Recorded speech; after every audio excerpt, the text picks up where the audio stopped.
Dressed in red, white, and blue, thousands of residents of the Tampa Bay community gathered at the Bay Pines Veterans Day ceremony on November 11th to recognize the service and sacrifice of America's veterans.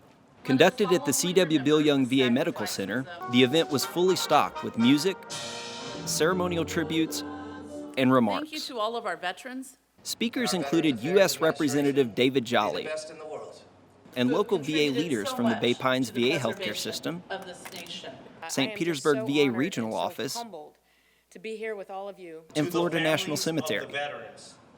Thank you. Fox 13 News anchor Mark Wilson was master of ceremonies for the event. Empowers the health of our veterans every single day. Keynote speaker for the ceremony was U.S. Marine Corps Major General retired Arnold Fields, representing the Department of Defense Office of Commemorations.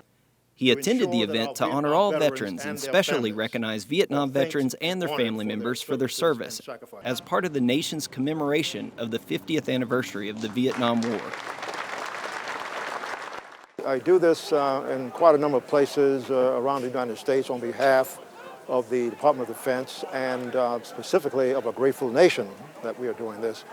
This was one of the largest turnouts I've thus far seen, and one of the best parts of it really when folks who did not know me or perhaps did not know of the commemoration come up to me afterwards and thank me or my colleagues for representing the commemoration here.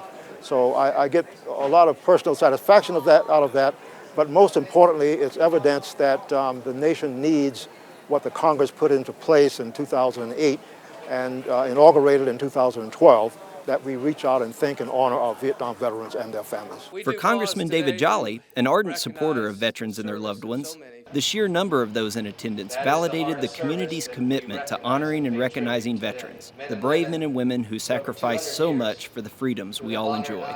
This is a special opportunity as a country to pay tribute to the Vietnam-era veterans who, as we all know through history, came home to a country that perhaps was not as embracing as we've seen the nation be for other veterans of other generations. We know today we have a country that lays its heart and soul out for our veterans. The Vietnam generation didn't get to experience that like many did, and so now as a country, as a result of an act of Congress and the work of this administration and this VA, we have an opportunity to recognize and finally pay a fitting tribute to the Vietnam generation. This year's ceremony saw near record attendance, a sign that Tampa Bay will always support and honor America's heroes. I'm very proud to come to Bay Pines. I've come here for Memorial Day services, I've come here for Veterans Day services, and when you see how the young people here from the ROTC group and how the community comes together for all of us veterans to celebrate Veterans Day, which is our day. To learn more about the Bay Pines VA healthcare system and upcoming events, please visit www.baypines.va.gov, and while you are there, subscribe to receive email updates and connect with us on Facebook and Twitter.